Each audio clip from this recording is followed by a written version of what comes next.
Assalamualaikum dan selamat sejahtera. Saya Putri Rabiatul Hadawiyah binti Abbas. Nometrik saya 0312071209420001.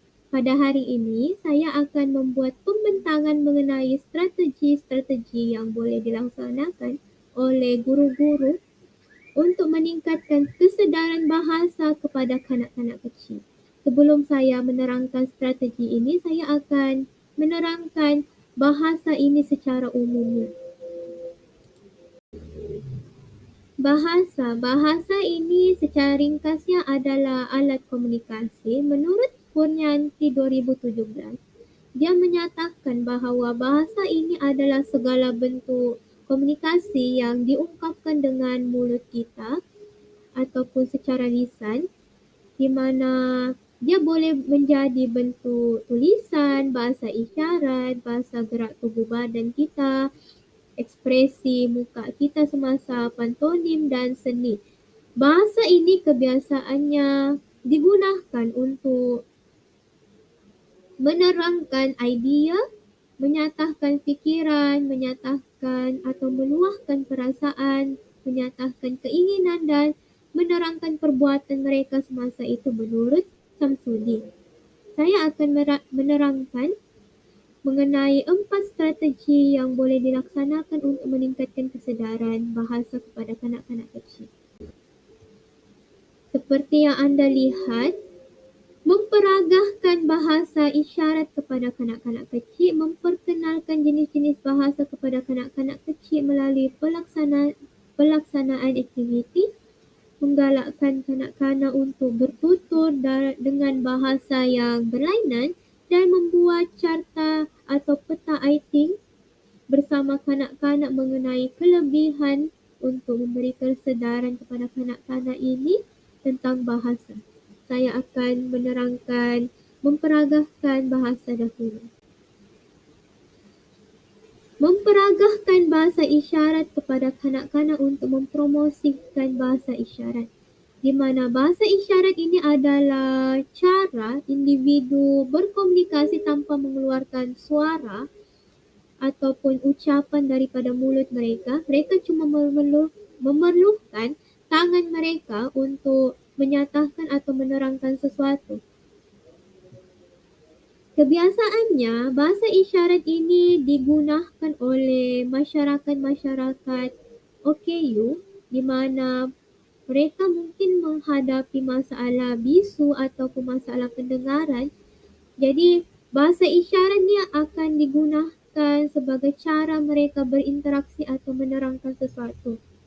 Menurut Ahmad 2022, Ras Adibaratsi mencadangkan bahasa isyarat ini sebagai bahasa ketiga untuk mempermudahkan masyarakat atau individu OKU dalam kehidupan mereka demi menyatakan sesuatu.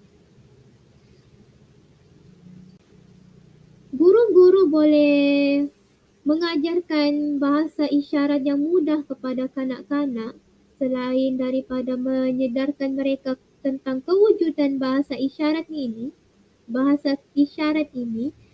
Guru-guru juga boleh menggalakkan interaksi kanak-kanak biasa dengan kanak-kanak yang istimewa. Guru boleh mengajarkan bahasa isyarat seperti saya, anda, hai ataupun terima kasih untuk kanak-kanak ini berinteraksi dengan kanak-kanak yang istimewa lah. Memperkenalkan jenis-jenis bahasa kepada kanak-kanak melalui pelaksanaan aktiviti dalam bilik darjah di mana guru-guru boleh melaksanakan aktiviti-aktiviti yang terpapar ini, iaitu penceritaan, nyanyian, pendekatan bermain. Penceritaan ini boleh dilaksanakan kepada kanak-kanak yang lebih kecil atau bayi hingga 3 tahun, di mana untuk menarik perhatian mereka, guru-guru boleh melaksanakan persembahan boneka yang melibatkan watak yang bisu ataupun tidak mampu bercakap dengan watak yang fasih bercakap ataupun tidak ada masalah dari segi bahasa mereka lah. Apabila guru-guru menggunakan watak ini, kanak-kanak akan sedar bahawa bahasa ini sangat penting, di mana bahasa ini, sekiranya bahasa ini tiada, orang akan sukar untuk menerangkan apa yang mereka nyatakan, menerangkan apa yang mereka rasa, di mana mungkin yang watak bisu ini sukar memahamkan watak yang orang biasa mengenai apa yang mereka buat ataupun apa yang sedang terjadi. Nyanyian, guru-guru boleh menyedarkan kanak-kanak di mana setiap lagu menggunakan bahasa yang berlainan, seperti ada beberapa lagu yang menggunakan bahasa English dan ada yang menggunakan bahasa Melayu.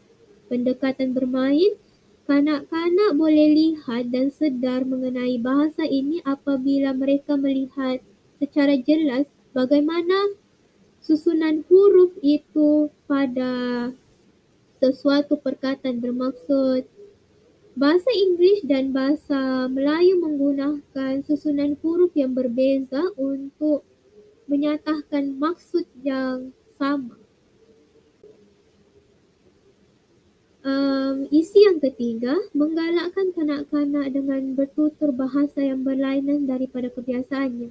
Bermaksud, secara umumnya kita menggunakan bahasa Melayu sebagai bahasa pengantar, tetapi pada aktiviti ini, kanak-kanak digalakkan untuk menggunakan bahasa ibunda mereka dan bercakap dengan rakan-rakan mereka menggunakan intonasi suara dan bahasa ibunda itulah, di mana kanak-kanak yang tidak biasa dengan bahasa ibunda ini akan sukar memahami apa penerangan rakan-rakan mereka. Secara tidak langsung kanak-kanak ini sedar bahawa bahasa komunikasi mereka ini akan mempengaruhi bagaimana pemahaman seseorang. Akhir sekali, membuat carta ataupun peta item bersama kanak-kanak, di mana guru-guru akan meningkatkan kreativiti kanak-kanak ini dengan melukis atau apa-apa saja, memperkenalkan bentuk dan sebagainya.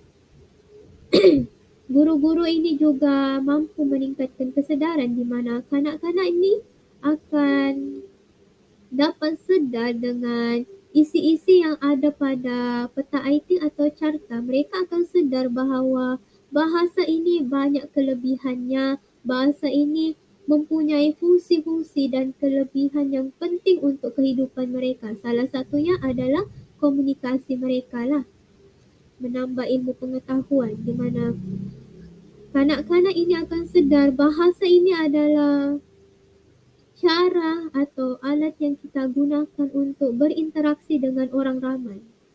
Kesimpulannya, kesedaran bahasa ini perlu dilaksanakan pada peringkat awal sebagai peringatan lebih awal untuk kanak-kanak mengenai kepentingan bahasa ini sebagai alat komunikasi.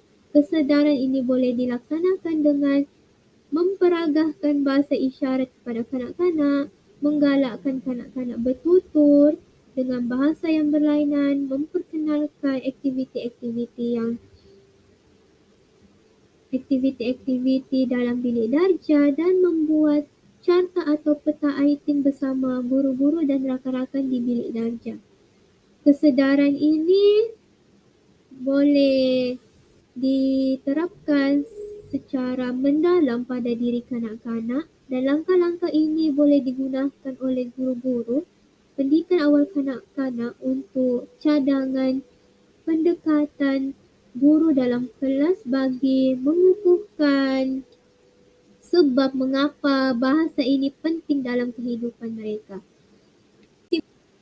Seperti yang terpapar dalam slide ini merupakan sumber rujukan untuk penerangan saya atau isi-isi yang saya peroleh untuk pembentangan saya atau slide saya.